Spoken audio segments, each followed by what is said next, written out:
Sir, इस बार तकरीबन 2 करोड़ नए वोटर जुड़े हैं। उनको आप क्या संदेश देना चाहते हैं?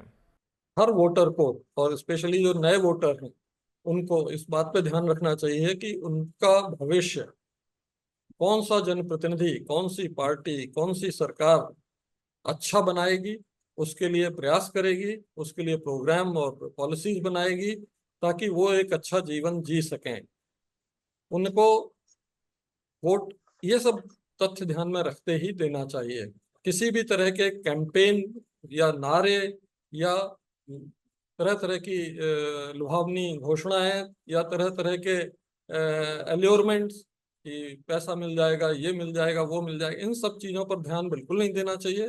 और मैंने देखा कि हमारे यहाँ का वोटर वाकई बहुत मैच्योर हो गया है, और गरीब से गरीब अनपढ़ वोटर भी ये साफ कह देता है कि साहब, अगर ये लोग बांटते हैं कुछ तो लेते हम सब हैं। 5 साल में एक बार हम अपने परिवार के साथ खुशियां भी मना लेते हैं उस पैसे से, लेकिन वोट हम उसी को देते हैं जो हमारे लिए सबसे अच्छा हो। अच्छा, नए वोटर्स वोटिंग लिस्ट और इलेक्टोरल रोल में अपना नाम कैसे ऐड करा सकते हैं? के लिए पूरी पक्की व्यवस्था इलेक्शन कमीशन ने की हुई है। नेशनल वोटर सर्विस पोर्टल पर जाके आप फॉर्म 7 भर सकते हैं और अपने सारे डॉक्यूमेंट जो भी उसमें आवश्यक हैं, आधार या जो रेजिडेंस का, वो लगा सकते हैं। जैसे ही सबमिट होगा आपको एक रसीद मिल जाएगी, और बीएलओ 15 दिन में वेरिफिकेशन कर लेगा और आपका नाम चढ़ जाएगा। तो ये तो बहुत आसान तरीका हुआ, लेकिन अगर आप कंप्यूटर सेवी नहीं है तो आप पोलिंग स्टेशन पर जो कैंप, आप जाके बीएलओ को सीधे हार्ड कॉपी में फॉर्म भर के दे सकते हैं और अपने प्रमाण दे सकते हैं। उसके बाद बीएलओ आपके घर आके वेरीफाई करके रिपोर्ट लगा देगा और इलेक्टोरल रजिस्ट्रेशन ऑफिसर ऑर्डर करके आपको वहां दर्ज कर देगा। तो नए वोटर का तो बहुत आसान है। और अब चूंकि 4 डेट्स हो गई नए वोटर के लिए, 1 जनवरी, 1 अप्रैल, 1 जुलाई, 1 अक्टूबर, तो चारों डेट्स के रेफरेंस में भी आप फॉर्म भर सकते हैं, ताकि ऑटोमेटिकली जिस दिन आप 18 साल के हों उस दिन से आपका नाम वोटर लिस्ट में आ जाए। तो ये सारी व्यवस्थाएं की गई हैं।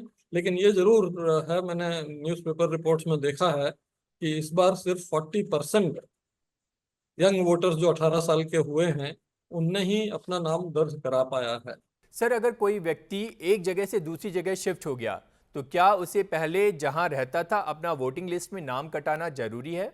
जरूरी है, लेकिन बहुत से लोग इस भूल को कर देते हैं कि वो नई जगह तो अपना नाम दर्ज करा लेते हैं, लेकिन पुरानी जगह का कोई हवाला ही नहीं देते हैं और वहां नाम बना रहता है। तो इससे डुप्लीकेट जनरेट हो जाते हैं, और डुप्लीकेट्स की शिकायत कई पार्टियां करती हैं कि साहब बहुत इलेक्टोरल रोल में डुप्लीकेट वोटर्स हैं और इनसे फर्जी वोटिंग कराई जाएगी। तो इसके लिए इलेक्शन कमीशन ने बहुत उपाय किए हैं। D duplication software, photo recognition software, ये सब लेके सारी इलेक्टोरल रोल को प्योरीफाई किया है। जितने भी डुप्लीकेट्स जो हैं उसमें पाए गए वो सब हटाए गए हैं, और उसमें चॉइस वोटर को देते हैं कि आपके 3 डुप्लीकेट वोट्स हैं, आप कहाँ रहना चाहते हो वो बता दीजिए, तो वहां का रहेगा और बाकी सब हटा दिए जाएंगे।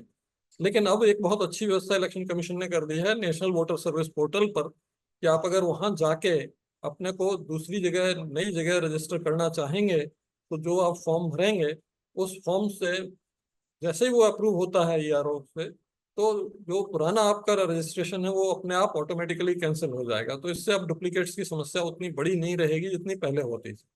अच्छा सर, एक समस्या आती है वोटिंग आईडी कार्ड की।